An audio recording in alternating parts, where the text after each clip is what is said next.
discretion is advised.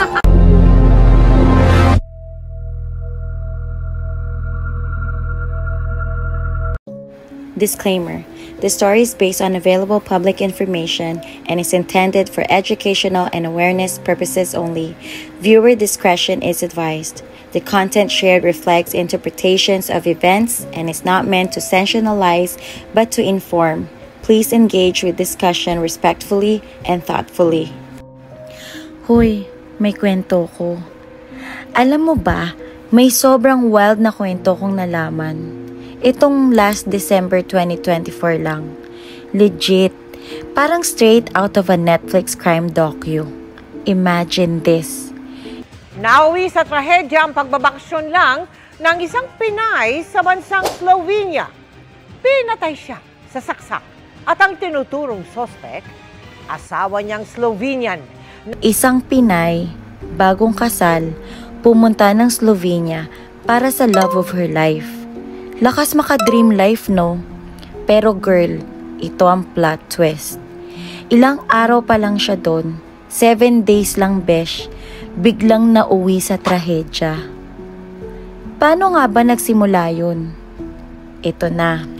Si Marvel, 27 years old na Pinay. Simpleng nangarap ng magandang buhay.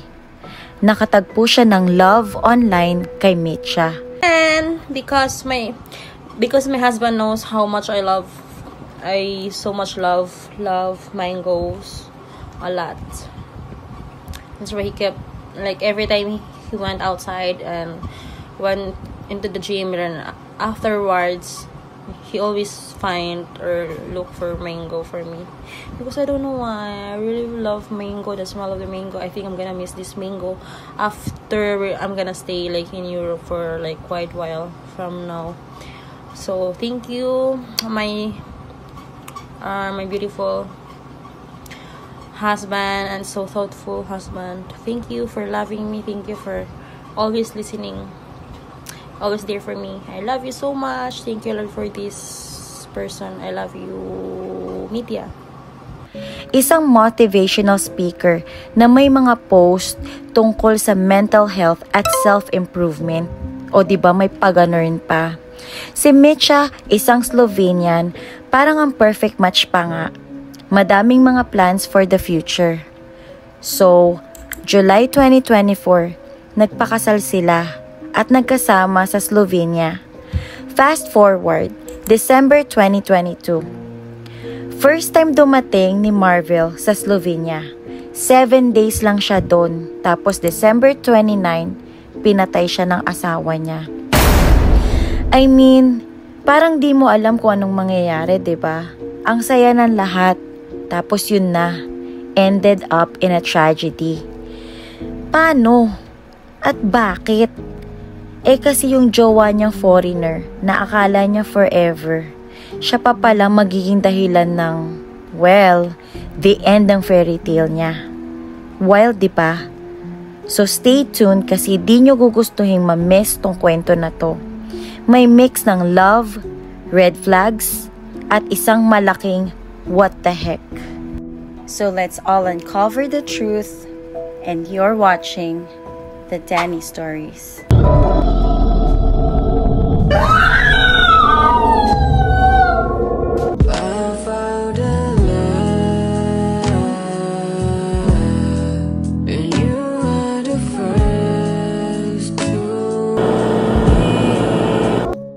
So back to the story.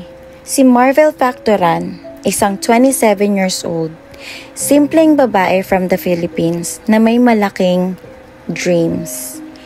Lahat naman tayo, 'di ba? Anyways, hindi siya mahilig sa mga komplikadong bagay. Gusto lang niya maging masaya, stable, at merong malasakit sa pamilya at mga kaibigan. Hindi siya yung tipo ng tao na laging nasa spotlight, pero for sure, social media queen siya sa sariling circle niya, lalo na sa Facebook. Kung tatanungin mo, ang mga kaibigan niya, lahat sila magsasabing mabait at matulungin si Marvel. Laging may time makipagtsikahan, mag-support sa iba, at mag-share ng mga memes. Pero hindi lang puro fun and games si Marvel. Tulad ng marami sa atin, may mga dream goals din. Gusto niyang maghanap ng partner, magtulungan sa buhay, at magtagumpay sa mga plano niya. Nahanap niya yon sa isang Slovenian guy na si Mitja Kokjancic. Nagsimula sila mag-chat online, and from there, everything just seemed to fall into place. Kaya si Marvel, parang yes, this could be the one. LDR is real. At strong ang connection pa. Parang every message, every call, may kilig. Tapos yung mga pangarap nilang magkasama sila, magkaroon ng simpleng buhay na puno ng love. Like love is in the air. Akala ni Marvel okay na siya. After ilang months ng LDR, nagdesisyon sila na pumunta na tayo sa next level. Nagpakasal sila noong July 2024. And honestly, parang fairy tale na love story. Magkakakonekta, magkaplano sa future, tapos nag-share pa sila ng couple goals sa social media. Si Marvel, super excited na feeling niya he's the one finally. So noong December 22, 2024, dumating si Marvel sa Slovenia. Parang bagong chapter ng buhay nila ni Mitja. 7 days lang siya doon, pero wow ang saya. They went on adventures, explored places, and nag-e-emoji pa sa social media. Feeling like the perfect honeymooners. Finally, magkasama na kami.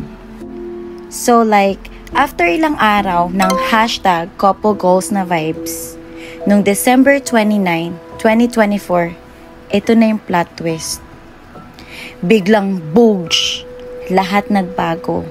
Imagine na lang, ilang araw pa lang sa Slovenia, tapos parang everything's perfect. Pero may nangyari na hindi mo akalain. Kaya minsan nakakatakot yung lagi kang masaya. 'Di ba? Anong kapalit nun?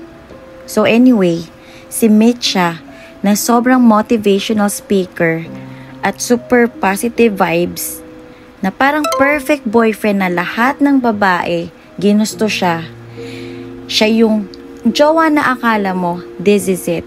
Pero ang plot twist, siya pala ang may mga issues na hindi mo aakalain na nagtatago behind that screen sa social media. Sobrang bilis ng lahat. Mga ilang araw lang may naririnig ng mga kapitbahay nila na nag-aaway sila sa apartment. Puno ng sigawan. Parang may nagbabalot ng tensyon sa loob. At sa hindi inaasa na pagkakataon, ayun na nga, narinig nila na parang si Marvel yung nagsisigaw. Na parang nahihirapan siya. Parang may nangyayaring hindi talaga okay dun sa loob ng apartment na yon. Yung mga sigaw ni Marvel na parang may takot, doon na nagsimula yung mga red flags. Parang biglang nagbago si Mitja. Yung tao sa online world, perfect, bigla naging isang ganap na ibang tao. Katakot, 'di ba? Hindi nila alam na kung anong nangyari. At habang tumatagal, parang unti-unting lumalabas na hindi pala okay ang mental state ni Mitja. Baliw na pala siya, te. At si Marvel, she was just caught in the middle of something. Walang nag-isip na ganito yung mangyayari. Akala nila, ang saya ng love story nila. Pero hindi nila alam na sa likod ng mga posts, mga sweet na captions, at perfect na moments online, may mga demonyo palang tinatago tong si Mitja. At sa kabila ng lahat ng mga good vibes na pinapakita niya sa social media, si Marvel pala ang naging biktima ng kanyang problema sa utak. Lahat ng pangarap ni Marvel nauwi sa wala.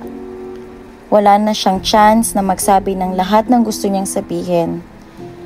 Hindi na rin siya makakapag-post online ng mga dream goals niya. Hindi na siya makakapagsabi na happy ako at excited ako sa bago kong gagawin. It's so sad na lahat ng plano niya nauwi lang sa hangin. Itong malupit na paalala na hindi lahat ng bagay na maganda sa social media totoo.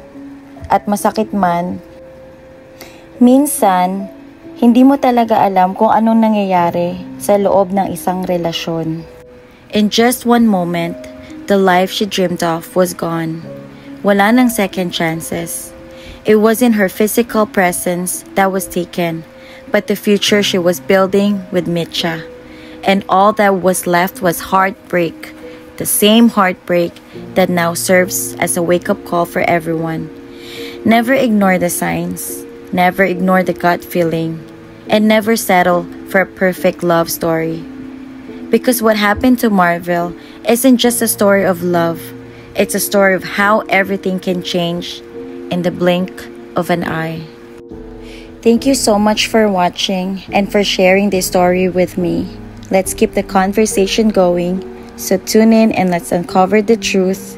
At mag-comment kayo kung anong nararamdaman nyo tungkol sa nangyari kay Marvel. Drop your thoughts down below. And you're watching the Danny Stories. Matters. Because at the end of the day, we just all have one life. Despite and in spite of everything that's happened in our past or even in our present, let us just choose to be happy and trust God and love God above all else.